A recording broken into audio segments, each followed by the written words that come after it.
Hey there friends, Mr. E here, and today we're going to be taking a look at not one but two different Zealot builds, both of which are chosen because they are very easy, kind of casual friendly, but they are also very competitive. They can take you up to the highest levels of play in the game, going all the way to Havoc 40 with these no problem. They're absolutely competent and capable of doing that, as you'll see in the clips. However, there are two builds for a reason here, and I need you to use your judgment about your own skill level and be honest with yourself. The Zealot is a character where if you are not providing DPS and you are playing a DPS, you are pretty much useless to the team. The Ogrins and Arbides out there who aren't doing the most DPS in the world, at least they are staggering stuff, right? They're knocking stuff down, they're taunting it, they're keeping it crowd control for the team.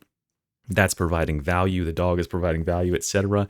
The Zealot doesn't have that. He doesn't have any grenades that are going to provide value. He doesn't have anything in his DPS set that's going to be like, oh, thank God we have the Zealot. If you're not DPSing, you're a dead weight. And while you're on Auric and below, who cares, right? Just do whatever you want, have fun down there. But when you get into Havoc and every player really needs to be contributing, especially in higher Havoc, in order to complete the game, that's why I included a second build here. So if you're not a mechanical master of this and you don't think you're able to competently provide the DPS necessary to, consider yourself like a DPS, then you can go and be more of a support focused with the second build we'll look at. So that's up to you to make that decision. Both of these builds are completely capable of carrying all the way through Havoc 40. It's just a matter of preference and what is going to be better suited for your current skill level.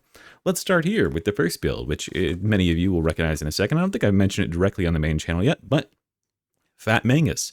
Fat Mangus is a build by fellow creator AA, and it is like a health tank meatball of a build. We are going to be able to take so much abuse here that I dare say when you're playing in non-Havoc difficulties, it becomes increasingly hard to actually die because you can just literally tank shots to the face all day. It is really, really kind of ridiculous. And we are using the Relic Blade here because the Relic Blade is a very competent weapon at not only clearing hordes and dealing with many threats, but it can also do immense boss damage. So that can be another really big role that we have. We are going to spec the Relic Blade like this: minimum mobility, carapace, and flak. Wrath and Overload, so we can get lots of cleaves on those enemies, and then reset our heat faster, because the empowered mode is where it's at for this thing. And then, oh, by the way, Mark II Relic Blade, you could, of course, if you're playing in very low-end difficulty content, only Oryx or so, you can play with the Mark X, but if you're looking to matriculate into higher difficulties, it's probably better for you to learn the Mark II earlier and learn its particular movesets. I'll have a video coming out about that in a couple days' time, because the Relic Blade is a pretty cool weapon. Then we'll take a look at the Heavy Las Pistol. This is our good secondary for our build because it is a very mobile weapon. It enables us to pick long-range targets that are being very frustrating for us and clear long distances. So if you're looking to move from point A to point B, whip this thing out. It'll counteract the slowness of the Relic Blade. We'll go Unyielding and Flak here with Infernus and Desperado as our blessings. And then we can go minimum stability on the stats up there because it doesn't really have any problem with accuracy at all. We'll come down here to our curios, where we're going to see something curious indeed with triple health curios. Triple combat ability regeneration, triple additional health, and triple revive speed, putting our revive speed at 61%. This is a health stacking build. We are an absolute tanky tank, and we are going to be able to take abuse all day thanks to the health stacking. So grab your health curios in the store. Invest in those stocks today. So let's check out the talents on this thing. As I mentioned, this is a sort of a casual man's look at the Fat Mangus, so we're missing out on some damage optimizations like Backstabber, but that's okay. We still get plenty of work done with this, and it'll be a very easy cruise control sort of way to play. We'll go Disdain up here, then Second Wind. We'll take Duelist and Purge the Unclean. We'll then take melee damage boost. Now, you can take stun storms if you find yourself incapable of throwing Blades of Faith. Maybe you're playing on console and it just sucks. Try that. Just don't be stealing grenades from like Hive Scum or anything. Then we'll go Until Death, Sustained Assault, Holy Revenant, and Shield of Contempt. Then down here, Faithful Frenzy, Providence, and Good Balance. Now, you have a free choice of auras, as you can see. I think the two best ones are Beacon of Purity and Benediction. Beacon of Purity is probably more relevant if you're playing on higher difficulties like Havoc, where a percentage of your melee damage taken goes and corrupts your HP. So this can be really, really good to keep that corruption off of you, and thereby extending your health bar quite a bit. And this will work for your team as well. Then we're going to go Shroud Field. Now, you could play a Fury of the Faithful style of this build. However, I'm going to recommend the Shroud Field version because it's just going to open up more utility to your team. Because, of course, at any time you can stealth and go and get a revive with your 61% revive speed. You can also use this to annihilate bosses, as I'll show you in a second here. And we really want to be focusing on using this like whenever possible, because the cooldown is not all that long, especially since Perfectionist is fixed now. We can get a 15% refund, which is 4.5 seconds on any kill, which is like a ton. And we can kill a Bulwark or a Crusher or a Reaper and get 9 full seconds back. So you should be looking for those targets when you exit your stealth. You get 5 seconds, just kind of count them off and try to stab someone as you come out. And that'll get you tons of uptime on this thing and make you a very, very effective combatant. Over here is the Fat Mangus Tanky Triangle. So these three work in synergy together. Basically, this gives you extra wounds, segmenting your health bar further, and then we're going to recover 20% of the damage we've taken. But this one right here, Bleed for the Emperor, is actually kind of broken. Reduces the damage that you take by 40% if it would drop you to the next wound. So you see there I have 352 HP, right? So if an attack was going to drop me to my next wound, let's actually kind of demonstrate this really quickly here. What is it? Reach your spawner, turn that off. We'll spawn a bomber in here. Okay, so watch. This guy should ostensibly take me down 100 HP, right? Because he's a burster. But as you can see there, that damage was reduced a ton. Because of that, it would have taken me past that first wound, but it cut 40% off the top, and that's without any other damage reductions going in. So after all is said and done, a burster to the face does 50 damage. Sorry, not even 48 damage to us, which is crazy. Whereas normally it would do 100 to a character. It instantly kills like a high scum. So yeah, that's the power that we have here, and you see that corruption removal over time is going to get rid of that. And then the next time a burster shows up, because I'm still not at that wound yet, right, it's going to reduce that by 40% as well. So all of these bursters that I'm taking, because I still haven't gone below that wound, are just going to keep hitting me and doing like no damage. So you can take 3 bursters and I've only lost I haven't even lost 100. I lost exactly like 101 HP. That's crazy. That's the power of the tankiness here. So HP is certainly goated when you have this configuration. Over here we'll go Hubris, Pious Cutthroat, Riposte, and then Inexorable Judgment. And I mentioned I'm trying to be lazy here, so Eternal's a great way to be lazy. It keeps your buffs up longer. But if you want to go for more damage optimization, you can drop that and go for Backstabber so that you can do big dick DPS on bosses. And I'm going to do that really quickly to demonstrate something. So let's go ahead and demonstrate the coolest thing you can do with this build, which is, of course, dunking on bosses. Okay, that scared the fuck out of me. This build has the Relic Blade, of course. And the Relic Blade plus Shroud Field can do something really, really cool, which is you can do this like sprinty running attack like this, and you can stab bosses and do a lot of damage. See how much damage that does? A lot, right? However, you don't want to have to like sprint around and do that attack every time in order to hit. And what you want to do, by the way, is line up for where the head would be, but like through the model. So like right there, probably.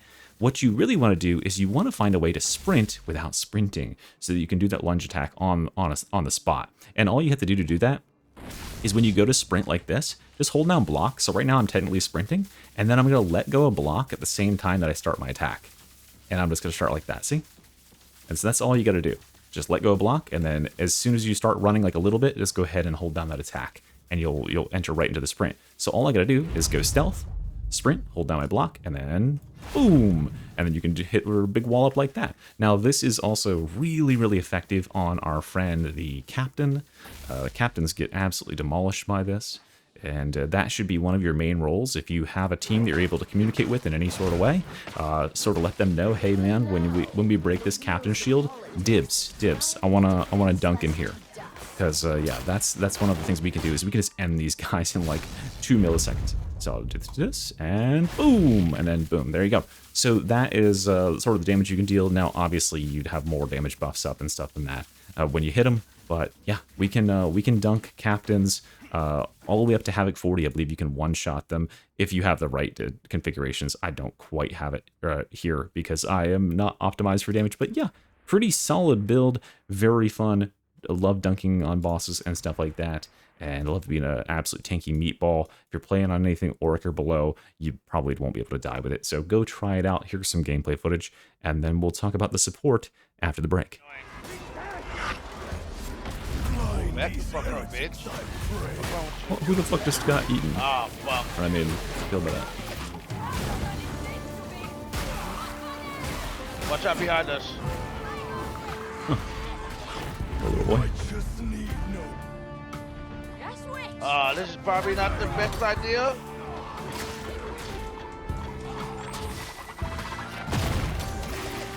We'll be alright.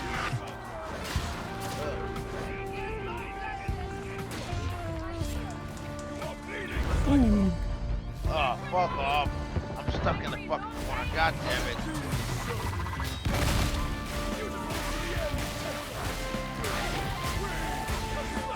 Oh, I actually dodged that on that side? That's crazy. I don't think you even could dodge on that side. No way. It's okay, I'll just revive you guys right there.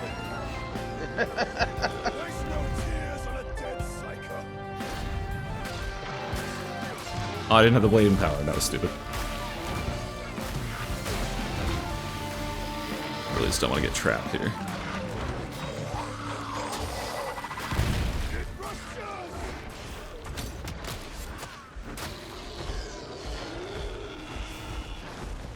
Unremarked until judgment Swag. comes.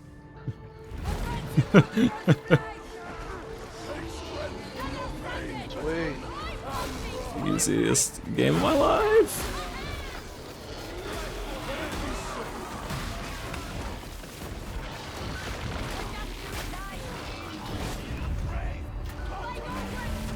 Oh my god, that was a big hit. Fuck off.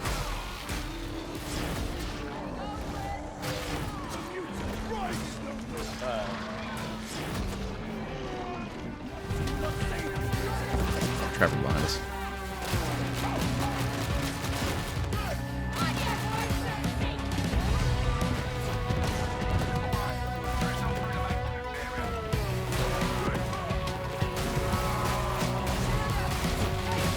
Oh, fuck off.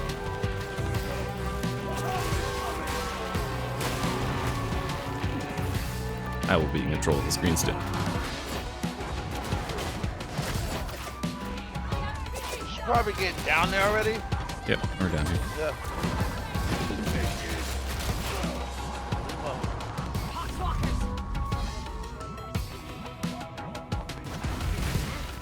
Sorry, what?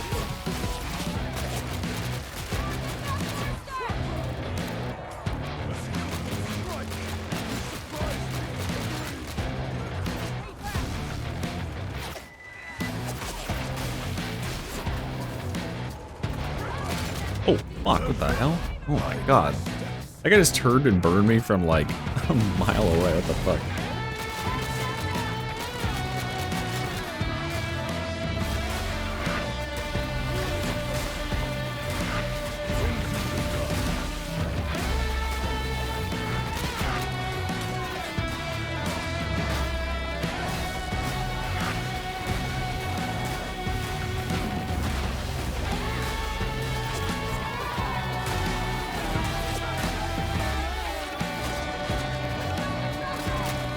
I knew he was gonna do that. Motherfucker. Yeah.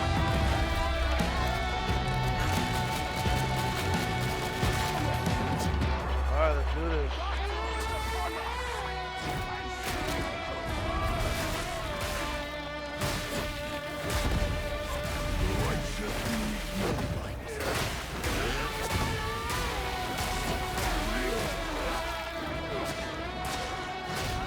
Well, that turns your blade off if you get hit by that. Interesting.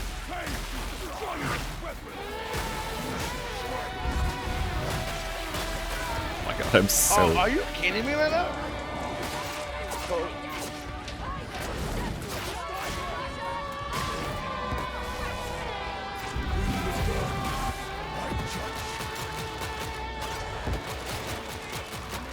I'm not hitting him. Die!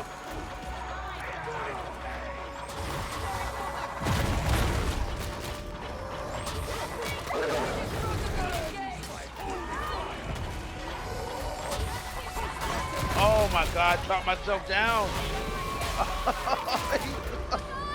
Oh my god, he pushed me all the way down. I I just revived him while I was in the air. That's Yay. interesting.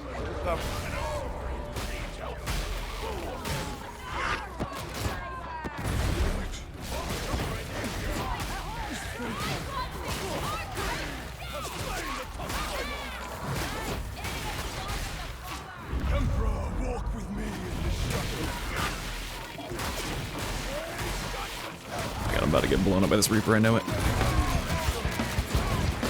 Thank you. Right behind.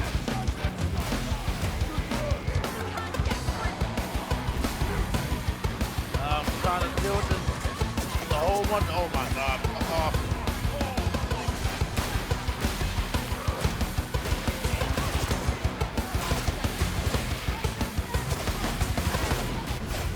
I love you, Bubble. Alrighty, so now we have a support focus build. That is not to say that this is any slouch on damage. A lot of damage still able to come out because we, of course, are using the Dueling Sword Mark IV and the Purgation Flamer, which is going to contribute a ton of damage if you know when to pull it out and use it. This is a chorus build, though, so we are going to be spending a big portion of our time standing around and doing chorus. But yeah, we just really want to be doing what we can to suppress enemies and be on that front line, be guarding our allies and making certain that they are not getting overrun by stuff, and we have all the capabilities at our disposal to do that. Now we'll start here with our weapons. The Macabian Mark IV Dueling Sword. I'm using Riposte and Uncanny Strike here. The reason for Riposte is because it boosts our crit chance another 20%. Getting crits is very important here because crits equals cooldown, and we want our cooldown to be over as fast as possible. We need to be getting our choruses up lickety-split. Literally every second it matters. You know, every second effectively, if you're getting a crit, is 2 seconds of cooldown. So it's very, very valuable. I'm going for Carapace and Unyielding here to help us with bosses and crushers, and Uncanny Strike, of course, to poke those crushers in the eye. Then we'll go down to the Purgation Flamer. The Purgation Flamer is just a amazing secondary here. Allows us to output hundreds of thousands of damage. Penetrating Flame and Blaze Away, which stacks together. You know, we're embrittling these armies. If you are going into Havoc, this can pump out immense amounts of damage, right? Having one of these out on a Mobian 21st map or a Rotten Armor map just annihilates those sorts of targets. And it really is one way you can provide a ton of value to the team without, you know, maybe your ult is already up and you're just waiting for the time when it's appropriate to use it. Go ahead and dump a whole tank of this out there, especially if you got a veteran who's going to keep resupplying you. It's all good. Flak and Carapace are great perks here. Then we will go for our triple toughness curios with triple revive speed, triple stamina regeneration, and triple combat ability regeneration. Okay, let's go to the talent side of things. At the top here, both Backstabber and Disdain. The reason for Backstabber here is because of our mobility. This weapon, specifically, you know, the dueling sword here, is really good at switching around and getting behind enemies to stab them in the back. And when you can just do a quick dodge and get behind them, you can stab them in the back. You could, however, drop this node if you prefer a little bit, you know, something else in the tree. I don't necessarily know what it would be. Maybe you go 15% damage versus elites, but I found myself using this backstab feature quite a lot, so it's pretty good. We'll go second wind here, and enemies within, enemies without. This is going to keep us very tanky and topped off in terms of our toughness. Then we'll go purge the unclean and duelist. Down here, I'm going for Blades of Faith again. Now, Blades of Faith is a really, really powerful synergy with the Flamer. The problem with the Flamer generally is that if I want to fire the Flamer, oh, I should probably be in here. If I want to fire the Flamer, it takes me this long to pull it out and shoot it. So here we go. If I want to go to like a full stream. However, if I just quick swap and throw a knife at the same time, I can just go straight into it, right? So yeah, it's the difference between this and this. Right, so just use those knives. Whenever you swap, throw a knife, and it'll skip that animation. You can go straight in shooting your flamer, and that'll mean you can get those flames on the target much quicker. Just be certain with the flamer you're making lots of space for yourself, which is another great place where the sword can come in. You can use a flick of the wrist to move yourself nice and forward, or like a thrust, and get some distance over the enemies, and then turn around and get engaged with the flamer and do your thing. So there you go. Okay, let's go further down the tree here. You could, of course, use these as well if you don't want to, but they will not enable you to skip that animation. We can go for a sustained assault here, then Holy Revenant and Shield of Contempt, more more tankiness, right? Faithful Frenzy, then Providence and Good Balance, and then we're taking Master's Retribution here. Just a very nice way to sort of provide a little bit of extra, it's insurance against nonsense. It'll knock back dogs. It can provide you a little bit of coverage if you get hit while you are reviving somebody with a melee attack. It might knock back everything around you and allow you to get them up, or whatever it might be. Just really nice to have that a little bit extra crowd control. Like, get the hell off of me. Beacon of Purity here because it is a nice support build, and then we'll do Chorus of Spiritual Fortitude with Ecclesiarch's Call because we want that 30% additional damage. Now, this refreshes every time you hit a pulse after starting at 5 and going the next 2. So always go all 7 generally, unless there's something really, really time pressing that means you need to stop before that. But generally, it's very, very nice to go the full 7 pulses. Then we'll come over here to the left and we'll go for Enduring Faith, Invocation of Death, and Scourge, and then Blinded by Blood. And this is why we need that crit chance to start that crit chain so we can get our Scourge stacked up. And then finally, we're rounding it off with the Blazing Piety, the whole keystone. So we're giving our allies 10% critical chance as well, which is huge for so many builds. So yeah, this makes us very nice and tanky with this extra stalwart down here. Plus, it's going to give us that nice juicy crit to round it off and make certain our Invocation of Death is up more or less full time. And that's the build. So yeah, it's pretty straightforward. It just makes certain that if your cooldown is down, you're in there melee fighting, getting crits, so you can get your cooldown back up. And then once it's up, just wait for an opportune moment where it would be really, really good to stop all the enemies in their tracks and use it. That's more or less it. So yeah, there you go. Here's some gameplay of it in action, cruising through a Havoc 40, and I hope you enjoy.